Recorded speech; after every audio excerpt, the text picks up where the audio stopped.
There are secrets inside palace walls that never make it into newspapers. Secrets that guards carry in their chests for years.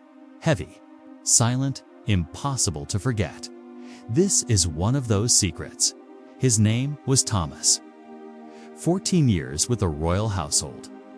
He had stood outside grand doors, walked cold marble corridors at 3 in the morning, and watched powerful people when they thought no one was looking. He had seen arguments whispered behind silk curtains.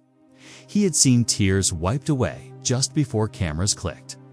He had learned very early that the palace was not a fairy tale.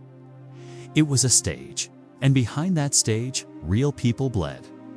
But nothing in 14 years had prepared him for what he witnessed on a gray Tuesday afternoon in the East Wing of Kensington Palace. It started quietly, the way the most dangerous things always do. Kate was alone in the sitting room. This was unusual. She was always surrounded, staff, advisors, someone handing her a schedule or a briefing folder. But that afternoon, the room had been cleared. Thomas stood his post just outside the heavy oak door, close enough to hear a voice raised above a whisper. He wasn't meant to listen. Guards are trained not to. But some sounds cut through discipline like a blade through silk. The voice belonged to Camilla's son, Tom. Parker Bowles had arrived unannounced, or at least unannounced to most. He had walked the corridor with the casual confidence of a man who believed certain doors would always open for him. He was charming in public. Most people who met him said so. But charm, Thomas had learned, is often just a mask that fits very well. Tom had entered the sitting room. The door had not been fully shut. Thomas did not move from his post. He kept his eyes forward, but his ears, those he could not control. The tone shifted within minutes. What began as a pleasant greeting turned into something else. Something Thomas recognized from years of reading rooms pressure dressed up as conversation. Tom was asking Kate for something she clearly did not want to give. And when she said no, politely, firmly, the way Kate always handled uncomfortable things, the temperature in that room dropped. Thomas felt it even through the door. If you haven't subscribed to this channel yet, please do. Stories like this one, stories that the palace hoped would never leave those walls, are what this channel is built on. Back in that corridor, Thomas shifted his weight almost imperceptibly. His hand moved 1 inch closer to the radio on his belt. Not because protocol required it, because instinct did. Kate's voice remained calm. That was the thing about her. She never screamed, never crumbled publicly. She carried herself like someone who had been taught that composure was armor. But Thomas had watched her long enough to hear what lived underneath the composure. He heard it now. A tightness. A careful choosing of words that meant she was afraid of. What would happen if she chose the wrong ones? Tom's voice dropped lower.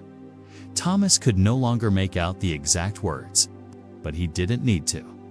He had heard that register before. Low, quiet, intimate in the way that threats become. Intimate when they are meant only for one person to hear. He was reaching for his radio when the corridor behind him filled with the sound of heels on. Marble, fast, purposeful, unmistakable. He turned. Princess Anne was walking toward him, and the expression on her face told him she already knew. Asterisk, asterisk, Princess Anne did not slow down. She moved through that corridor the way she moved through. Everything without hesitation, without performance. There was no alarm on her face, not exactly. It was something colder than alarm, something that looked like resolution.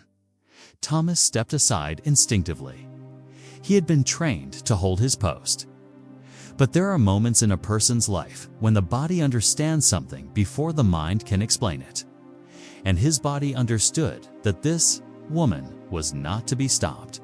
She pushed the door open without knocking for 3 full seconds. Silence swallowed the room. Thomas could see through the partially open door. Tom Parker Bowles had been leaning forward, one hand resting on the back of the chair closest to Kate. He straightened the moment and entered. The shift in his posture was immediate, the kind of shift that happens when someone who believes they are untouchable suddenly feels. The floor moved beneath them. Kate looked up. The relief on her face was brief, almost invisible, but it was there. Thomas saw it and did not raise her voice. That was the remarkable thing. She didn't need to. She looked at Tom with the particular stillness of someone who has spent 70 years navigating a world that respects power above almost everything else, and who has learned exactly how to wield it without making a sound. She said something to him, short, direct. Thomas caught only the final few words. This conversation is over. Tom smiled, the kind of smile that men like him use as a shield, light, unbothered, suggesting that whatever had just been witnessed was a simple misunderstanding between people who all happened to like each other very much. He said something back. His tone was smooth, measured, almost amused, and did not smile. She simply waited, and that waiting, that absolute, iron stillness, was more powerful than anything she could have shouted. The room seemed to compress around it. Tom's smile held for a moment longer, and then, the way a flame bends in a wind it cannot see coming, it faltered. He excused himself. He walked past Thomas in the corridor without looking at him.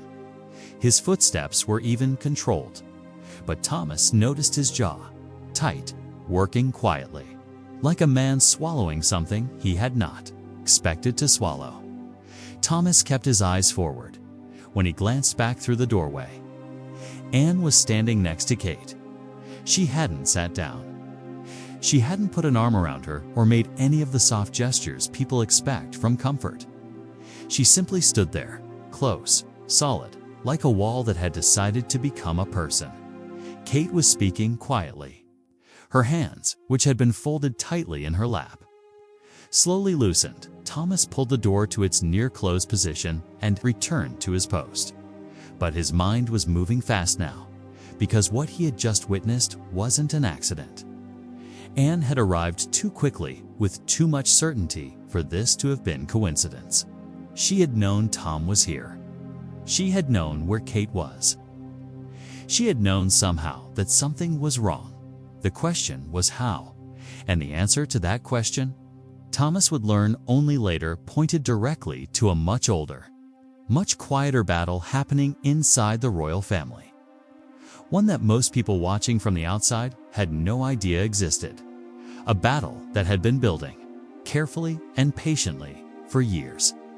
What Tom had wanted from Kate that afternoon was not a small thing. It wasn't a favor or a request between acquaintances who crossed paths at family events. It was something that, if Kate had agreed to it, would have changed certain balances of power in ways that could not easily be undone. Thomas didn't know the specifics. Not yet. But he knew enough to understand that when Princess Anne walked through that door, she had not just interrupted a conversation, she had stopped something, and whatever that something was, it was not finished. Asterisk, asterisk, 3 days passed before Thomas spoke to anyone about what he had seen. He didn't write it down. He didn't breathe it to a colleague. He carried it the way a guard carries everything, quietly, professionally, sealed behind the expression they train you to keep. But inside, he turned it over and over, like a stone he couldn't put down. It was a senior member of the household, staff, a woman named Margaret, who had worked in the palace longer than almost anyone, who finally gave him the context he was missing. She hadn't seen what happened in the sitting room, but she knew Tom Parker Bowles. She knew the family dynamics, the way someone knows the weather patterns of a place they've lived in for decades. Not from reading about them, but from standing in the rain. She told Thomas this much: Camilla had always moved carefully around Kate, publicly.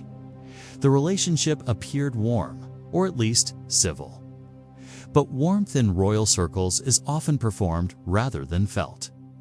And Margaret said that behind the performance, there had always been a quiet tension. Not hatred, not drama. Something more strategic than that. A watchfulness. Two women in the same family. Both understanding that the family they now shared was not simply a family. It was an institution. And within institutions, position means everything. When William and Kate's standing rose, and it rose quickly, and it rose genuinely. Because the public loved them in a way that felt unmanageable to some certain. People in Camilla's orbit began to feel the shift. Not Camilla herself, Margaret was careful to say. But those around her? Those who had tied their own futures to hers. Tom was one of those people. He had built a life that moved comfortably in aristocratic and royal circles. His access, his invitations, his relevance, all of it sat on a foundation that his mother's position had built. And as the landscape shifted, as the Wales household grew in influence and independence, Tom had begun looking for ways to secure his footing. What he had asked Kate that afternoon, Margaret believed, was tied to a media arrangement. A story, or rather, the shaping of a story. He had wanted Kate's quiet cooperation in allowing a particular narrative to form. Nothing dramatic. Nothing that could be pointed at directly. Just a small, deliberate silence in the right place. The kind of silence that, in media terms, speaks very loudly. Kate had refused. And that refusal had made Tom push. Thomas listened to all of this and felt the pieces settle into a picture. He had already half formed in his chest without realizing it, because he had seen the way Kate sat in that room. He had heard the tightness in her voice. Whatever Tom had asked, she had known it was wrong. She had known it before he finished asking. What Thomas still didn't understand was Anne. How had she known to come? Margaret smiled at that, not unkindly. The smile of someone who has watched the palace long enough to find its rhythms almost predictable. Anne watches everything, she said, always has. She told Thomas that Princess Anne had never trusted the direction things were moving in Camilla's circle. Not because of personal animosity, because Anne understood, with the unsentimental clarity that defines everything she does, that the institution has to survive. And she had decided, long before most people noticed there was a problem, that Kate was worth protecting, not as a fragile thing. Anne had no patience for fragility, but as a steady thing, a necessary thing. Anne had seen in Kate something that perhaps even Kate herself hadn't fully seen yet, a future spine of the monarchy. And she had made herself quietly and without announcement something close to a guardian. Thomas sat with that for a long time. Outside the tall windows, London moved through its ordinary afternoon. Cars, pigeons, a siren somewhere distant. Inside, he was rearranging everything he thought he knew about the family he had been paid to protect. Asterisk, asterisk, a week after the incident in the sitting room. Thomas was reassigned, not punished. Not quietly disappeared the way staff sometimes were when they saw too much. Simply moved to a different rotation, different corridors, closer to the outer sections of the palace rather than the private interior. It was routine on paper, but Thomas had worked there long enough to know that very little happened by accident. He didn't protest. He wasn't that kind of man, but he noticed. What he also noticed, over the weeks that followed, was a change in Kate's schedule.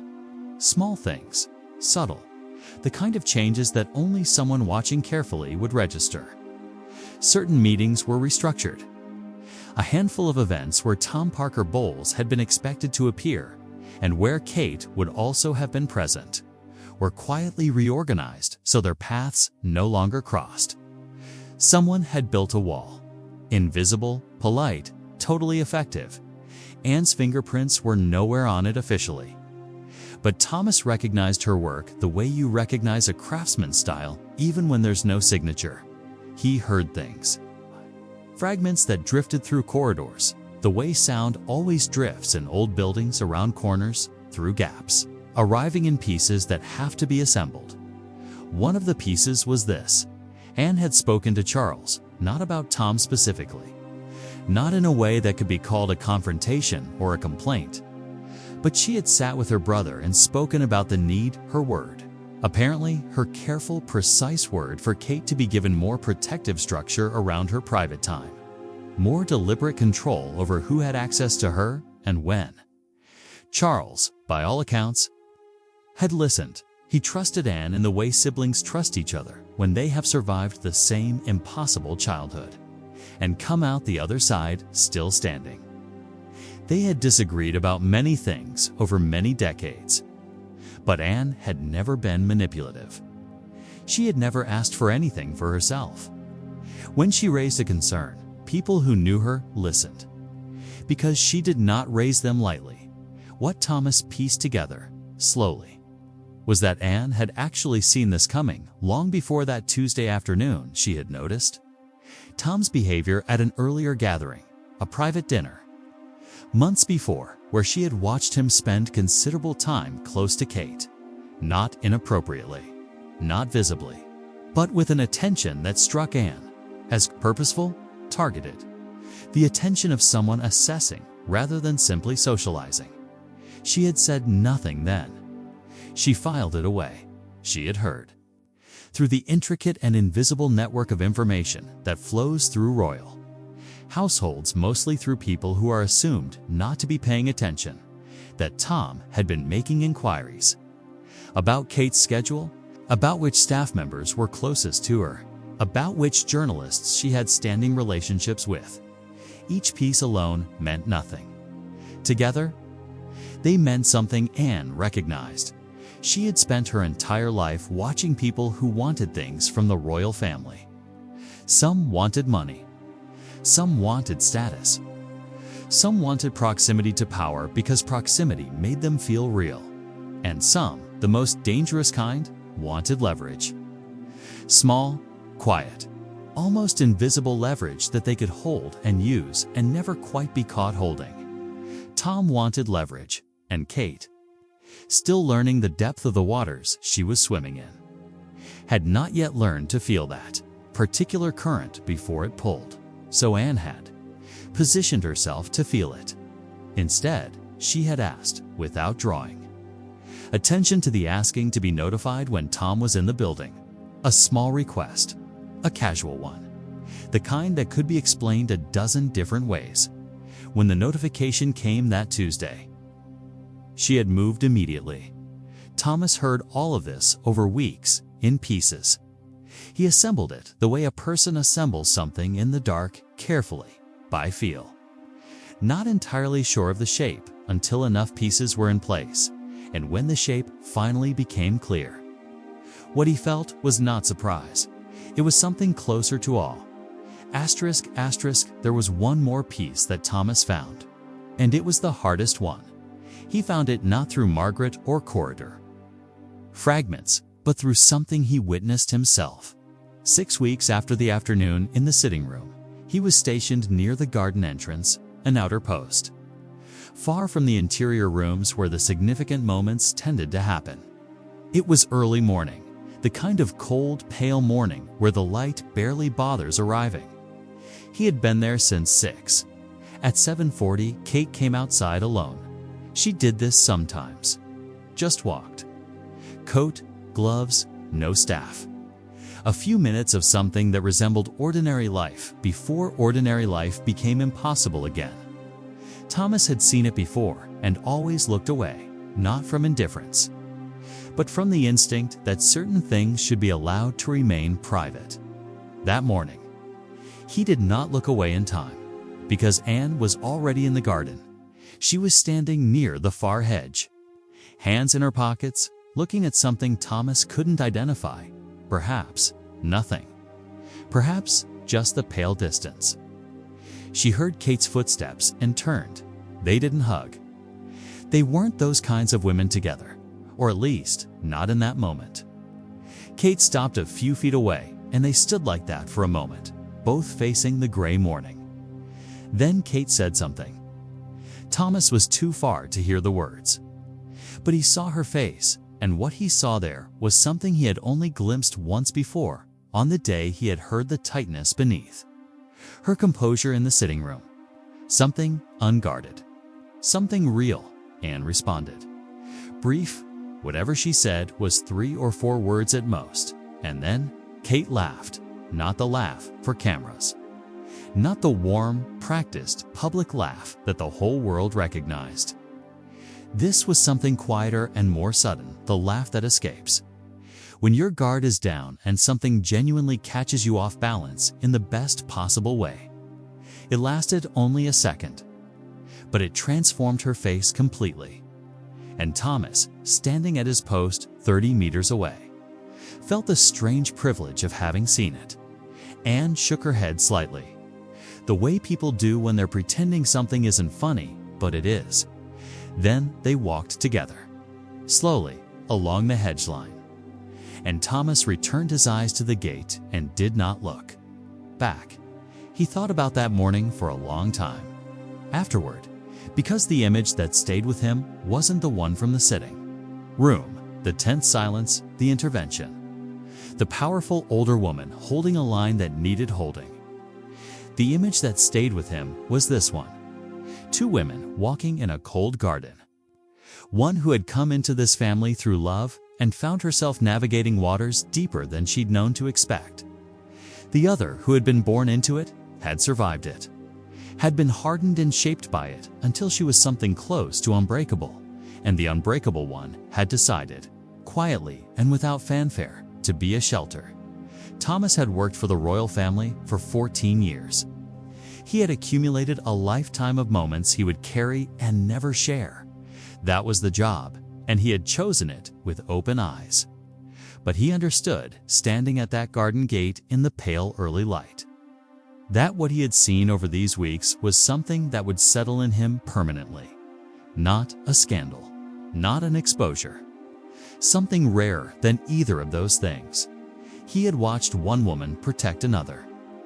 Not because she was asked, not because it was expected, but because she looked at the family she was part of and decided that some things were worth preserving. And she had moved, before anyone else saw the danger, to make sure they were. The garden had gone quiet again. The hedge barely moved. The light was still trying to decide whether it wanted to fully arrive. Thomas stood at his post, and somewhere behind him, 2 sets of footsteps moved slowly and without hurry through the cold morning air. Thomas left the royal household 2 years after that autumn, not in disgrace, not under pressure. He simply reached the end of something, a season in his life that had asked everything of him and given back, a kind of knowledge that couldn't be named on a resume. He handed in his credentials. He shook hands. He walked out through a side entrance on a Wednesday morning and did not look back. He moved to a small town on the coast. He got a dog. He walked a lot. He was not, by nature, a person who talked about himself. And so for a long time he talked about none of it, but he thought about it. He thought about the palace the way people think. About a country they grew up in, a place that shaped them in ways they only fully understand once they are somewhere else. He thought about marble corridors and the specific sound of heels moving fast on cold stone. He thought about the way a room's temperature changes when real power enters it. He thought about Kate. He had watched her for years before that Tuesday, had observed her navigate a life that almost no training could fully prepare a person for the scrutiny. The expectation, the way the public projected both love and judgment onto her simultaneously. The weight of a role that was both ancient and impossible. He had seen her tired. He had seen her composed in situations where composure cost something real.